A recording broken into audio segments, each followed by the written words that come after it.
saludamos a uno de los más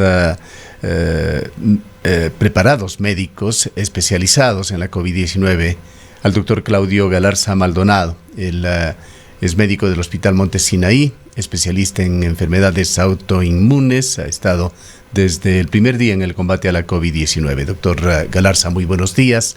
Quisiéramos conocer desde su punto de vista cuáles son las expectativas reales de la vacuna contra la COVID-19 para Ecuador. Muy buenos días a todos. Bueno, yo creo que podríamos empezar con la vacuna de Pfizer, que es la que el gobierno nacional ha anunciado que va a traer al país. La vacuna de Pfizer, conjuntamente con la vacuna de Moderna, tiene una tecnología que se llama de RNA mensajero. ¿Qué es esto? Es simplemente el código genético, el código de barras de la proteína Spike, es la que sale del virus y luego se une a nuestras células y nos contagia. Lo que ha hecho Pfizer y Moderna es crear en laboratorio este código de barras, el cual luego es puesto en nanopartículas, en unas gotas de aceite, digamos así, para graficar. Y esta gota de aceite que contiene la información genética del virus se pone en el músculo y al entrar en el organismo al músculo, nuestras células también tienen membranas de fosfolípidos, que se llaman también de grasa. Entonces, cuando una gota de aceite se une a otra gota de aceite, pues se une. Y esta forma de unirse al organismo ingresa el material genético del virus o el código de barra y dentro de la célula produce la proteína Spike, que luego queda ya lista para, en el momento que llegue el virus, digamos salvaje, el que está circulando, pueda nuestro organismo rápidamente protegernos sobre el virus. Lo bueno de la información que tenemos sobre Pfizer es recientemente una revista muy prestigiosa que se llama New England Journal of Medicine. Salieron los estudios fase 3 de esta vacuna. En números, para simplificar, son 44,000 pacientes divididos en dos grupos, unos los que recibían la vacuna, otros los que no recibían la vacuna. Y de estos 44,000 pacientes, 170 se contagiaron de COVID. Lo interesante es que 162 eran del grupo placebo, quiere decir que no recibieron la vacuna, y apenas 8 los que sí recibieron la vacuna. Y esto fue, digamos, de Drogas y Alimentos de los Estados Unidos a aprobar la vacuna en mayores de 16 años para prevenir el contagio y el desarrollo de la enfermedad.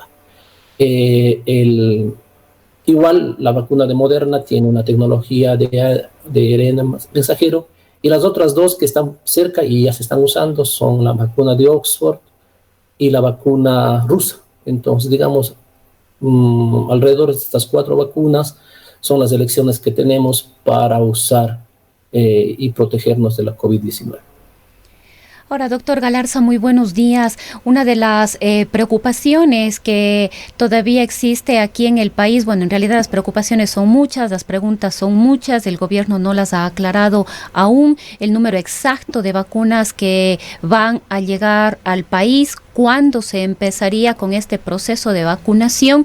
¿Cómo sería el proceso de vacunación? ¿Únicamente a través de los hospitales centinelas, de los centros de salud? Quizás las casas privadas van a tener la oportunidad o la posibilidad de adquirir sus propias vacunas para también ofrecerlas a la población. ¿Quiénes serán las primeras personas vacunadas? Bueno, en realidad las inquietudes son muchas. ¿Cuáles son el conocimiento que tiene usted al respecto y que podría comentarnos?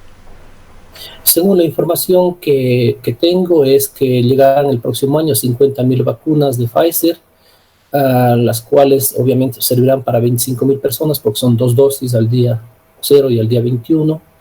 Primero se darán a los personal de riesgo, salud, policía, etcétera, pero tiene una gran desventaja logística. Esta vacuna debe estar a menos 70 grados centígrados. Entonces, realmente eso va a representar, si en los países desarrollados es un problema. Nosotros, obviamente el Ministerio de Salud no tiene la logística para repartirlo por todo lado y por todo el país. Yo creo que eso debería encargarse a las empresas logísticas privadas, que sí lo pueden hacer. podría ser otra estrategia, ya que la vacuna de Pfizer es de menos 70 grados y al inicio se va a hacer para el personal de salud, podría usarse en los hospitales grandes. Pero ya la vacuna de Moderna, por ejemplo, necesita ya menos 30 grados, la vacuna de Oxford ya es a 2,8 grados, entonces es más fácil logísticamente hablando. Si hablamos de estrategia y podríamos generar la gestión, el Ministerio de Salud, pues yo personalmente tendría las 3 o 4 vacunas disponibles y dependiendo del lugar de aplicación, pues mandarlo. Es más fácil la de AstraZeneca, la que es de Oxford, y la vacuna rusa. Estas dos tienen otra tecnología, a diferencia de Pfizer y de Moderna, que son de RNA mensajero. Estos son ya en unos vectores virales que se llaman adenovirus, que se producen en el catarro común en los adenoides. Y aquí lo que hacen los ingleses y los rusos es introducir información genética dentro de este virus, que ya no es contagioso, y luego ingresa al organismo, donde hace lo mismo que las vacunas de Pfizer y Moderna, producir material genético para que la proteína sea expresada en las membranas de las células y así nosotros podamos, en el momento de que el virus salvaje ingrese al organismo, producir nuestros propios anticuerpos. Entonces, el tema... Usted recordará, doctor Galarza, usted recordará que el presidente de la República dijo, y lo hizo en cadena nacional, que se vacunará a partir de enero a 30,000 personas diarias, generando una inusitada expectativa. Ahora nos señala usted, y así lo confirman otras fuentes, que serán 50,000 dosis, esto es dosis para 25,000 personas en realidad, las que llegarán el primer trimestre en Ecuador. ¿Por qué estas distancias tan grandes, tan abismales entre el discurso oficial y la realidad? Sorprendente este discurso, pero lo que tenemos seguro y de la información del Ministerio de Salud es que son 50,000 dosis. No olvidemos también que la capacidad de Pfizer no es ilimitada. Primero vacunarán a su población, igual a la población inglesa. Este momento, si no me equivoco, Inglaterra va a recibir 20 millones de la vacuna de Pfizer, lo cual vacunará 10 millones de personas nada más en Inglaterra. Si no me equivoco, también Pfizer tiene una capacidad de cada 3 meses de producir 80 millones de vacunas. Entonces, creo que nosotros todo el próximo año tendremos oportunidad de vacunarnos, pero la estrategia debe ser buscar también otro tipo de vacunas. Más allá, no solamente doctor Galarza, más allá de las estrategias de vacunación, de los problemas que genera la cadena de frío, está el tema del abastecimiento. ¿Cómo funciona esto de las prioridades desde las farmacéuticas hacia los distintos países del mundo? Bueno, en este momento, afortunadamente, la vacuna de Pfizer y Moderna puede ser aplicada en mayores de 16 años y también mayores de 80 años. Quiere decir que la población más débil debería ser vacunada primero, o la población que esté en las primeras líneas de ataque, a los médicos que están en los hospitales, los policías, es lo que se va a hacer prioridad en todo el mundo. Primero el personal médico, el personal en riesgo, y los mayores, los jubilados, desde 70, 80 años, que son los que más podrían verse perjudicados. Y luego, obviamente, de acuerdo a la producción vaya aumentando, podrá ser vacunada más gente. Pero los países del tercer mundo y nosotros, obviamente, tendremos menos acceso a la vacuna en cantidades necesarias y no conozco realmente qué estrategia vaya a implementar este gobierno, que le falta pocos meses, y el próximo que llegue. Pero yo personalmente no dejaría todo en manos del Ministerio de Salud. Y hemos tenido sorpresas terribles, criminales durante la pandemia, cuando se comercializan los medicamentos, se roban los medicamentos, hacen lo que quieren con los kits etcétera, etcétera. Entonces, claro, y recordemos también los anuncios de la ministra de Salud, que habló al inicio de la pandemia de que estaban en camino 2 millones de pruebas PCR que jamás llegaron, que fueron absolutamente una información falsa. Exacto, yo no dejaría en manos realmente yo creo que se podría hacer un contrato tal vez con el mismo Pfizer para que se encargue a través de su operador logístico, que son absolutamente competentes, que ayuden a vacunar a la gente. Y también algo muy importante es el seguimiento. seguimiento de los efectos secundarios, de la efectividad. Yo creo que eso es interesante no solamente para las personas, sino también para la misma empresa, para la misma Pfizer, saber qué pasó con su vacuna en Ecuador, si fue efectiva, si fue segura, y sus datos, no sé si el Ministerio de Salud está en capacidad de recolectarlos. Por eso que la acción de la empresa privada logística, que es muy eficiente en Ecuador, usted ve que nunca falta ningún medicamento en las farmacias privadas, funciona perfectamente. Yo personalmente daría la distribución, la logística, dentro de un contrato conjunto con Pfizer, con Moderna, con la rusa, con Oxford, con los que van a venir. Doctor Galarza, hablando precisamente de la seguridad de la vacuna, todavía hay población que siente desconfianza, y una de las razones es por el tiempo récord en el cual se creó esta vacuna. Hay razones para desconfiar, hay que sentir temor. Hay personas que advierten que no se vacunarán precisamente porque no tienen la seguridad de cómo va a funcionar esta vacuna, de cuáles serán probablemente los efectos a corto, mediano, a largo plazo, considerando, como decíamos, que fue una vacuna que se hizo muy rápidamente por la situación en la que nos encontramos. ¿Cree usted que hay razones realmente para dudar, o la población debe estar totalmente confiada en este caso, en la ciencia, y acudir a vacunarse el momento en el que sea necesario? La rapidez por la cual han sido descubiertas estas vacunas se debe a varios factores. Primero, la gran inversión económica que se hizo para desarrollar, luego el conocimiento previo que se tenía, no nacieron de cero, ya existía la tecnología para hacerlo. La tecnología, digamos, de producción de vacunas, de anticuerpos monoclonales es conocida ampliamente. Entonces lo que hicieron los americanos, los rusos, los ingleses, es simplemente ya tener el conocimiento previo y aplicarlo. Entonces, y también ha sido inédito también la colaboración internacional entre científicos para desarrollarlo. Yo personalmente aconsejo a vacunarse, no hay ningún miedo, aparte del normal que puede haber de efectos secundarios como toda vacuna, como todo medicamento, pero en el caso específico, por ejemplo, de Pfizer, que es lo que estamos ahora viviendo, son 44,000 pacientes, no son 40 pacientes. Ha sido probada en una fase 3 contra placebo, e inclusive se demostró de que los pacientes que no recibían la vacuna se enfermaban del COVID. Entonces ya todos los pacientes placebo pasaron a usar la vacuna. Esto es una tecnología no nueva, entre comillas.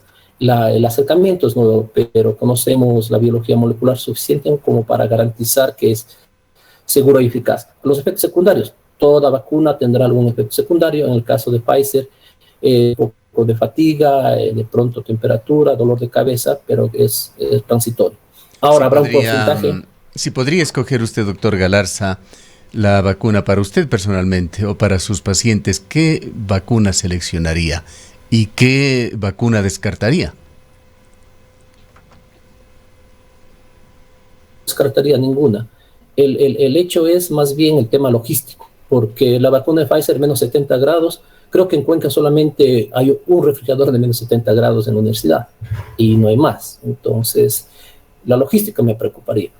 Con Moderna sería más fácil, es menos 30, y con las ya por vectores, que es la de Oxford y la rusa, pues eso necesitan 2,8 grados. Entonces, realmente yo no tendría ningún problema en aplicar cualquiera de las 4 vacunas.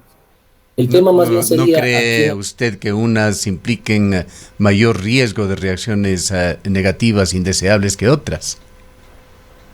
No, hay muchos, digamos, mitos sobre de que las vacunas pueden ser transgénicas, o pueden afectar, o se van a convertir en un mutante o alguna cosa. Eso no tiene ninguna base científica ni real. Las vacunas de RNA mensajeras no entran ni siquiera al núcleo, se quedan en el citoplasma de las células. Las que son de ADN tienen una modificación hecha suficientemente amplia como para evitar cualquier tipo de aparición de monstruos en las calles, mutantes. Entonces eso no se preocupe. Son seguras, eficaces, y como toda vacuna causará algún efecto secundario. En alguna persona lamentablemente será peor, pero no es ninguna razón para no vacunarse. Ahora, hablando de la vacuna que más avances tiene y mayor aceptación, pues 5 países están trabajando ya con ella, la vacuna de Pfizer. ¿Será realizable la utilización de esta vacuna en Ecuador? El gobierno ha hablado de 400 puntos de abastecimiento de la vacuna que se abrirían y miles de puntos en los cuales se aplicaría la dosis a la población. ¿Esta cadena de frío es factible de construirla y de controlarla, sobre todo en Ecuador, sabiendo que esta vacuna requiere de un refuerzo con la aplicación de una segunda dosis? Yo creo que realmente la tarea es aquí garantizar de que la vacuna llegará al organismo de la gente. Usted sabe que puede pasar cualquier cosa aquí, hemos tenido problemas ya de corrupción con los temas de medicamentos, y el tema logístico va a ser vital para nuestro país. Creo que debemos combinar el tipo de vacunas. Las vacunas que no necesitan una cadena de frío tan estricta deberían ser utilizadas más digamos, en la costa o en las poblaciones lejanas. Y la vacuna de Pfizer que necesita un alto grado de conservación porque es muy débil, se puede destruir la vacuna si tiene una temperatura mayor, pues reservarla para los hospitales, para los centros grandes. Entonces, una estrategia de combinar vacunas en el sentido de logística creo que podría ser una solución. Y encargar dentro de los contratos de compra de las vacunas a los mismos laboratorios que son expertos en logística y en aplicación, pues que ellos manejen también dentro del contrato el seguimiento, la farmacovigilancia, los resultados adversos. Obviamente esto es algo inédito para todo el mundo, no solamente para nosotros, pero debemos, creo que como sociedad, exigir de que la distribución, la logística sea manejada no por el Ministerio de Salud, sino se ha dicho, doctor Galarza, que esta posibilidad sí está abierta entre lo que está barajando y decidiendo el Ministerio de Salud, el hecho de que laboratorios privados puedan encargarse de importar la vacuna. Eso también es el control de precios, ¿sí? No olvidemos que realmente la producción de la vacuna de Pfizer y de Moderna no es tan costosa como las anteriores. Entonces sí se necesita que exista un control por parte de las autoridades de la especulación de los precios por las vacunas. Doctor Galarza, quizás una pregunta que es importante, una opinión suya. El hecho de que ya llegue la vacuna el próximo año, en el primer trimestre o en el primer semestre, no quiere decir que las medidas de bioseguridad, el autocuidado ya deben concluir. ¿Cuál serán los tiempos, digamos, en los que estas medidas van a tener que persistir? Incluso una persona ya vacunada va a requerir continuar por algún tiempo más con estas medidas, uso de la mascarilla, sobre todo el distanciamiento físico, que son, digamos, las dos herramientas que se han utilizado ahora para combatir de alguna manera esta enfermedad. Sí, absolutamente. El uso de la vacuna no nos excluye o nos permite relajarnos de las medidas que tenemos hasta ahora. No olvidemos que para estar más tranquilos necesitamos que un 60% de la población esté vacunada o inmune de una u otra forma, ya sea con una inmunidad de rebaño causada por la misma enfermedad o una inmunidad causada por la vacuna. 60% de la población debería estar vacunada para tener algún tipo de tranquilidad nuestra. Pero de ahí las medidas tienen que seguir. La más importante, obviamente, la mascarilla, y el temor más grande ahora no solamente miren, Alemania está cerrando por Navidad, Europa está cerrando por Navidad. No nos vaya a pasar aquí que salgamos todos, ya pasó hace 2 semanas, me sorprendí a mí, un viernes, yo no sabía que era viernes negro, no podía llegar a casa, todo el mundo estaba en las calles. Entonces eso es absolutamente preocupante. No podemos relajarnos para nada, no debemos tener miedo a la enfermedad, pero tenemos que tener mucho respeto, pero debemos vacunarnos, debemos mantener las medidas de seguridad. Y tal vez otra estrategia, alguna vez lo discutimos con ustedes, la vacuna es para proteger, digamos, a los sanos, pero las personas que se enferman podrían usar ya anticuerpos monoclonales que están ya aprobados también para el uso, que son contra la proteína Spike. Alguna vez hace meses lo discutimos con ustedes de que podría ser una estrategia válida para los que se enferman usar un anticuerpo, lo que usó el Donald Trump, digamos, a él le dieron anticuerpos monoclonales contra la proteína Spike y al día siguiente ya estaba en el Twitter. Entonces yo creo que esa es una estrategia también válida para los que no se podrían enfermar. Muchas gracias al doctor Claudio Galarza Maldonado, médico del Hospital Monte Sinaí, especialista en enfermedades autoinmunes, por sus valiosos criterios, consejos.